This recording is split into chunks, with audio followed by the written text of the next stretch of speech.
Avez-vous déjà pensé que votre esprit n'est pas seulement un outil, mais l'architecte le plus important de votre destin? Tout au long de l'histoire, les plus grands penseurs ont convenu d'une chose. Le monde intérieur d'une personne détermine sa réalité extérieure. Votre façon de penser façonne les croyances, qui à leur tour guident de vos actions, et, en fin de compte, décident si vous connaîtrez le triomphe ou la défaite. Et pourtant, la plupart d'entre nous n'utilisons qu'une fraction de nos capacités mentales, permettant aux doutes, aux croyances limitantes et aux peurs cachées de freiner notre croissance. Mais que se passerait-il s'il existait un moyen de se libérer de ces chaînes invisibles? Comme l'a dit le grand stoïcien Épictète, nous ne souffrons pas des événements eux-mêmes, mais de notre jugement à leur sujet. Souvent, nos limitations ne résident pas dans les circonstances, mais dans les barrières que nous érigeons nous-mêmes dans notre esprit. Et si vous pouviez recalibrer votre façon de penser et vous ouvrir à un tout nouveau monde de possibilités? Dans cette vidéo, nous allons dévoiler des stratégies puissantes et efficaces qui vous aideront à libérer la puissance cachée de votre esprit et, peut-être, à changer à jamais le cours de votre vie. Si vous êtes prêt à vous lancer dans ce voyage de transformation, écrivez dans les commentaires « Je suis prêt » et commençons. Acceptez le progrès plutôt que le perfectionnisme. Il est facile de tomber dans le piège de la recherche de l'idéal. Nous nous fixons souvent des normes irréalistes, pensant que seul un résultat sans faille peut être considéré comme un succès. Mais prenons un instant pour reconsidérer cette approche. Imaginez à quel point vous pourriez accomplir davantage si vous cessiez de courir après la perfection et vous concentriez sur le progrès constant. C'est là que se révèle toute la profondeur de la sagesse stoïcienne, qui nous enseigne à valoriser le chemin lui-même et les leçons que nous en tirons, et pas seulement l'objectif final. Le stoïcisme nous rappelle que notre pouvoir sur les événements extérieurs est limité, mais que notre réaction et notre désir de nous améliorer sont le terrain d'un véritable épanouissement. Au lieu de vous reprocher la moindre erreur, et si vous commenciez à vous réjouir de chaque petit pas en avant? Cette approche nous apprend à valoriser chaque tentative, chaque petite amélioration comme faisant partie du grand chemin vers la maîtrise. Une telle mentalité améliore non seulement l'humeur, mais aide aussi à maintenir la motivation, réduisant le risque d'abandonner. Imaginez un sculpteur travaillant sur un bloc de marbre. Il ne commence pas par une statue parfaite. Il enlève l'excédent petit à petit. Chaque coup de ciseau le rapproche du chef-d'œuvre. Chaque petit changement est un progrès. À chaque morceau de matière enlevé, la forme finale apparaît plus clairement. Si le sculpteur ne pensait qu'à la perfection de la statue finie, la tâche semblerait insurmontable. Mais se concentrer sur chaque étape individuelle lui permet d'avancer avec assurance et régularité. Dans nos vies, adopter cette mentalité signifie se fixer des objectifs réalistes et progressifs. Divisez vos tâches importantes en petites parties gérables et célébrez l'achèvement de chacune d'elles. Cette méthode réduit le sentiment d'accablement qui accompagne souvent les grands projets et aide à éviter la paralysie causée par le perfectionnisme. Souvenez-vous des mots d'Épictète. Ce qui t'arrive n'est pas important, mais la façon dont tu y réagis l'est.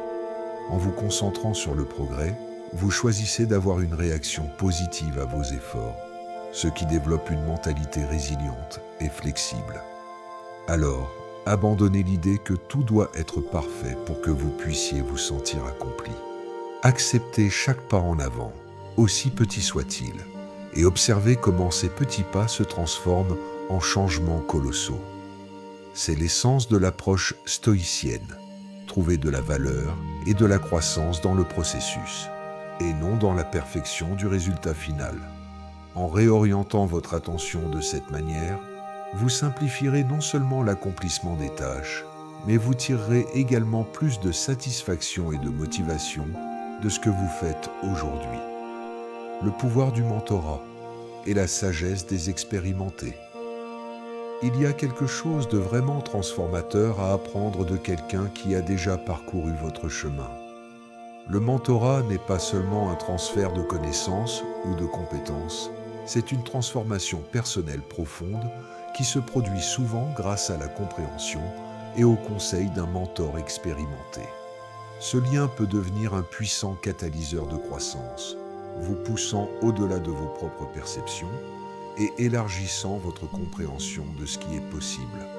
Dans la philosophie stoïcienne, le rôle du mentor est de montrer comment vivre en accord avec les vertus et la sagesse pratique. Tout comme Sénèque a appris de ses professeurs et Marc Aurèle des siens, avoir un mentor signifie avoir une personne à vos côtés qui incarne les valeurs et les disciplines auxquelles vous aspirez. C'est d'une importance capitale, car il ne s'agit pas seulement de ce que nous apprenons, mais aussi de la manière dont nous appliquons ces connaissances dans notre vie. Un mentor peut apporter clarté et contexte, en montrant comment surmonter les difficultés et appliquer les principes stoïciens tels que la concentration, la discipline et la résilience dans des situations réelles. Pensez-y de cette façon. Lorsque vous êtes confronté à une décision difficile ou à une étape importante de votre carrière, avoir un mentor à qui vous pouvez vous adresser peut tout changer. Il vous donne un retour d'information basé sur sa propre expérience et voit souvent en vous un potentiel que vous n'avez pas encore réalisé. Un mentor nous pousse hors de notre zone de confort pour relever de nouveaux défis qui renforcent notre caractère et nos capacités. Ces conseils sont inestimables car ils ne sont pas que théoriques, ils sont basés sur une application concrète. De plus, l'influence d'un mentor va au-delà des conseils spécifiques pour des tâches individuelles. Il façonne votre façon de penser, améliore votre perception des difficultés et vous incite à agir avec honnêteté et détermination. Ces histoires et son expérience deviennent des leçons de résilience et de persévérance, vous apprenant non seulement à survivre aux épreuves de la vie, mais aussi à vous épanouir grâce à elles. Le stoïcisme nous apprend que ce ne sont pas les événements de notre vie qui nous affectent, mais nos réactions à ceux-ci. Un bon mentor aide à développer une réaction qui sera équilibrée, réfléchie et en accord avec vos valeurs les plus profondes. Comment trouver un tel mentor ? Commencez par identifier les qualités que vous valorisez et recherchez des personnes qui les incarnent. Il peut s'agir de personnes de votre réseau professionnel, de votre communauté ou même d'auteurs de livres qui ont influencé votre vie. Approchez-les, posez des questions et exprimez votre admiration pour leur parcours. N'oubliez pas qu'une telle relation doit être mutuellement bénéfique, basée sur le respect et un désir sincère de croissance personnelle. Se libérer du fardeau émotionnel du passé. Traverser la vie avec un bagage émotionnel, c'est comme essayer de courir un marathon avec un lourd sac à dos. Cela vous ralentit et rend le chemin beaucoup plus épuisant qu'il ne devrait l'être. Nous portons tous ces fardeaux invisibles, qu'il s'agisse de regrets non résolus, de conflits non réglés ou de peurs profondes du passé. Travailler sur ce fardeau émotionnel non seulement allège votre chemin, mais ouvre aussi la voie à une vie plus épanouie et plus libre. Le stoïcisme offre une perspective puissante à cet égard. Il nous enseigne que c'est notre perception des événements passés, et non les événements eux-mêmes, qui façonnent notre état émotionnel actuel. Imaginez que vous puissiez regarder un événement passé non pas comme une cicatrice permanente, mais comme une leçon qui peut vous renforcer et vous améliorer. Les stoïciens se concentrent sur le présent, sur ce que nous pouvons contrôler, nos pensées et nos réactions. Ils nous invitent à observer nos émotions de manière objective, à comprendre leur origine, puis à décider consciemment de ne pas les laisser dicter nos actions au présent. Alors, comment commencer à trier et à organiser ce bagage émotionnel ? Commencez par la pratique de l'autoréflexion. Réfléchissez aux sentiments qui vous retiennent et demandez-vous si ces sentiments sont basés sur la réalité actuelle ou s'ils sont des ombres du passé qui planent encore sur votre présent. Cette pratique de la réflexion n'est pas la suppression des émotions, mais une compréhension profonde de celles-ci, afin que vous puissiez les gérer efficacement. Reconnaître vos sentiments est la première étape pour en prendre le contrôle, au lieu de les laisser vous contrôler. Ensuite, il est important de pratiquer le pardon, envers les autres, comme envers soi-même.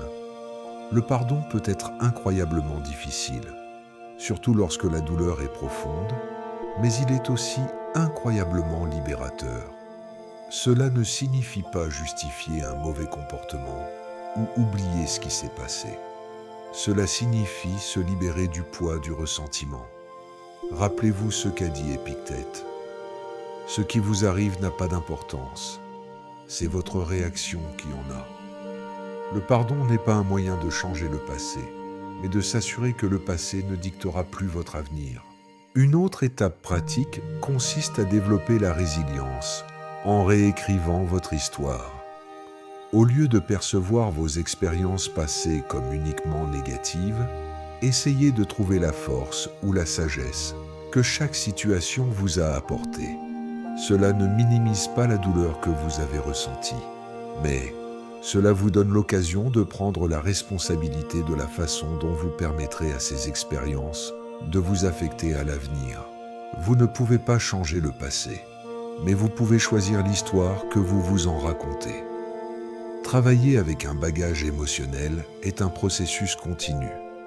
Ce n'est pas un nettoyage unique, mais une pratique continue d'autoconscience, d'ajustement et d'acceptation. Des activités telles que la méditation, la tenue d'un journal ou la thérapie peuvent fournir un cadre de soutien pendant que vous travaillez sur vos émotions. Ces outils peuvent aider à créer un espace de calme et de clarté dans lequel vous pouvez traiter vos émotions et aller de l'avant. La maîtrise de l'esprit, la répétition et la visualisation. Imaginez que vous puissiez planter une pensée dans votre esprit qui deviendra une conviction puissante, façonnant vos actions et en fin de compte, votre destin. Ce n'est pas une simple fantaisie, c'est l'essence même de l'utilisation de la répétition et de la visualisation. Deux outils puissants qui peuvent littéralement reprogrammer votre cerveau et préparer le terrain pour atteindre vos objectifs. Il s'agit de créer une carte mentale de l'endroit où vous voulez aller, puis de renforcer cette vision jusqu'à ce qu'elle devienne une partie de qui vous êtes. Le stoïcisme nous enseigne que nous devenons ce à quoi nous pensons le plus souvent. Marc Aurèle écrivait souvent sur l'importance de concentrer ses pensées sur ce que l'on désire et non sur ce que l'on craint. En visualisant souvent votre succès et en répétant des affirmations positives, vous pouvez commencer à percevoir ces résultats non seulement comme possibles, mais comme inévitables. Cette pratique n'est pas un rêve, mais un ajustement systématique de votre esprit pour qu'il reconnaisse et trouve les voies du succès. Voyons comment utiliser ces techniques de manière efficace. Commencez par la visualisation. Imaginez que vous avez atteint vos objectifs avec des détails vifs. À quoi cela ressemble-t-il? Que faites-vous? Qui est avec vous? Comment vous sentez-vous? Impliquer le plus grand nombre de sens possible rend cette expérience plus réelle et plus puissante. Cette répétition mentale prépare votre cerveau à reconnaître et à saisir les opportunités qui correspondent à vos objectifs, comme si vous aviez déjà connu le succès et que vous ne faisiez que parcourir le chemin une fois de plus. En plus de la visualisation, utilisez la répétition. C'est là qu'interviennent les affirmations. Choisissez un ensemble d'affirmations positives au présent qui renforcent votre capacité et votre potentiel. Des phrases comme « Je suis capable »,« Je suis digne » ou « Je réussis dans mes entreprises » sont de puissants rappels de votre valeur intérieure et de votre potentiel. Répétez ces affirmations tous les jours, de préférence à voix haute, pour renforcer leur impact. La répétition constante non seulement augmente votre estime de soi, mais combat également les croyances négatives ou limitantes qui pourraient saboter vos progrès. L'intégration de ces pratiques dans votre routine quotidienne peut être transformatrice. Par exemple, faites de la visualisation une partie de votre pratique matinale ou vespérale, et trouvez du temps pendant la journée pour des affirmations. Par exemple, pendant votre trajet domicile-travail ou pendant l'exercice. Avec le temps, ces méthodes ne changeront pas seulement votre façon de penser, mais aussi votre façon d'agir, car votre cerveau et votre corps commenceront à s'aligner sur la nouvelle réalité que vous êtes en train de créer. N'oubliez pas que les stoïciens accordaient une grande importance à la pratique et à la constance. Ils ne se contentaient pas de réfléchir à des concepts philosophiques. Ils les vivaient à travers une pratique quotidienne. Épictète disait souvent que, tout comme un musicien s'entraîne pour perfectionner son art, le philosophe s'entraîne pour perfectionner son âme. Dans votre cas, considérez la répétition et la visualisation comme votre pratique quotidienne pour perfectionner votre esprit et façonner votre avenir. En visualisant régulièrement votre succès et en le renforçant par des affirmations répétées, vous ne rêvez pas seulement de l'avenir, vous le construisez activement. Il ne s'agit pas d'espoir, mais de la création d'un fondement mental et émotionnel concret qui guide vos décisions et vos actions vers la vie que vous souhaitez vivre. L'apprentissage continue comme base de la résilience. La vie nous lance constamment des défis, et la façon dont nous y réagissons détermine la trajectoire de notre vie. L'un des outils les plus efficaces non seulement pour survivre, mais aussi pour prospérer face à ces défis, est l'apprentissage continu. Il s'agit de maintenir votre esprit actif, curieux et ouvert à de nouvelles expériences et informations, ce qui, à son tour, développe votre résilience et vous donne de nouvelles compétences et connaissances pour surmonter les difficultés de la vie. Les stoïciens ont particulièrement mis l'accent sur l'idée de l'apprentissage tout au long de la vie, soulignant que la sagesse vient d'une recherche constante de connaissances et d'amélioration de soi. Sénèque est connu pour sa phrase « Tant que vous vivez, apprenez à vivre ». Il croyait que l'apprentissage est une partie importante de la résilience personnelle, car il renforce l'esprit et le prépare aux complexités de la vie. Cette philosophie est plus pertinente que jamais aujourd'hui, car le monde dans lequel nous vivons est en constante évolution, et l'adaptation par l'apprentissage est cruciale pour rester pertinent personnellement et professionnellement. Alors, comment intégrer l'apprentissage continu dans votre vie de manière à ce qu'il contribue au développement de la résilience? Premièrement, développer une mentalité qui perçoit les difficultés comme des opportunités d'apprentissage et non comme des obstacles à éviter. Face à quelque chose de nouveau ou de difficile, au lieu de reculer, abordez-le avec curiosité. Posez des questions, recherchez des ressources et essayez de comprendre la situation sous différents angles. Cette approche non seulement élargit votre compréhension, mais réduit aussi la peur et l'anxiété qui accompagnent souvent les situations inconnues. Deuxièmement, allouez du temps à l'apprentissage ciblé. Cela ne signifie pas nécessairement retourner à l'école ou suivre une formation formelle, bien que cela puisse être une excellente option. Cela peut être aussi simple que de lire des livres, d'écouter des podcasts, d'assister à des séminaires, ou même de participer à des conversations significatives avec des collègues ou des mentors. Le mot-clé ici est la constance. Faites de l'apprentissage une partie régulière de votre routine, tout comme vous le faites pour l'exercice physique. De plus, appliquez les connaissances acquises dans des situations réelles. Cela renforcera les connaissances et vous donnera l'occasion d'expérimenter et d'approfondir votre compréhension. Vous pouvez lire sur les tactiques de négociation ou les principes de leadership, mais il est beaucoup plus important de les utiliser dans la pratique, par exemple lors de réunions ou en dirigeant une équipe. L'application réelle renforce non seulement les connaissances, mais augmente également la confiance en votre capacité à faire face à des situations similaires à l'avenir. Enfin, réfléchissez régulièrement à votre processus d'apprentissage.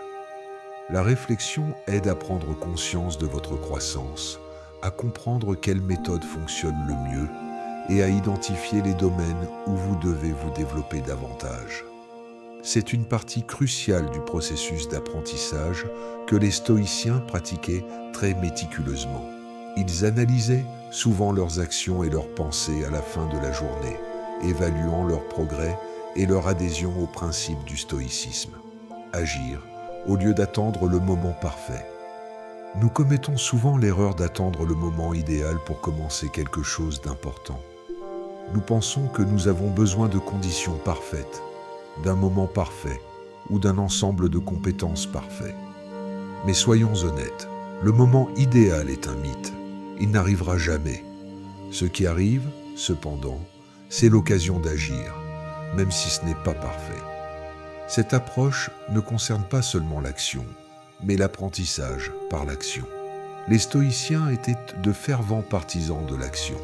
Ils croyaient que les vertus et la sagesse se manifestaient non seulement dans la réflexion, mais aussi dans le comportement. Comme l'a dit Marc Aurèle, ne perds pas plus de temps à discuter de ce qu'est un homme bon. Sois-le.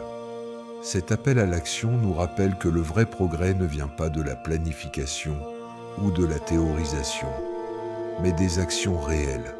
Lorsque vous commencez à mettre vos plans en pratique, vous entrez dans un flux d'expériences qui donne des leçons que l'apprentissage théorique ne peut pas donner. Comment passer de la planification à l'action ? Commencez par diviser les tâches en parties plus petites et plus gérables. Cela réduit le sentiment d'accablement et facilite le démarrage.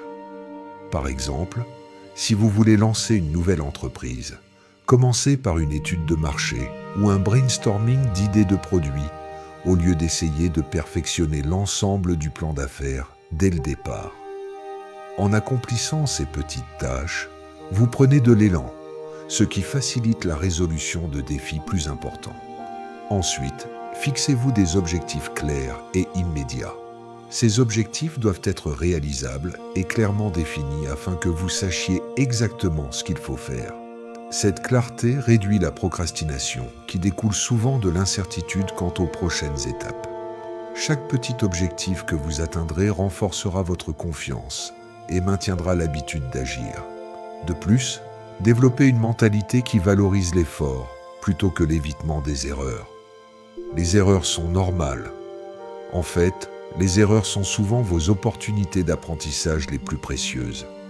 Ce qui compte, c'est que vous en tiriez des leçons et que vous continuiez à avancer. C'est une règle fondamentale du stoïcisme.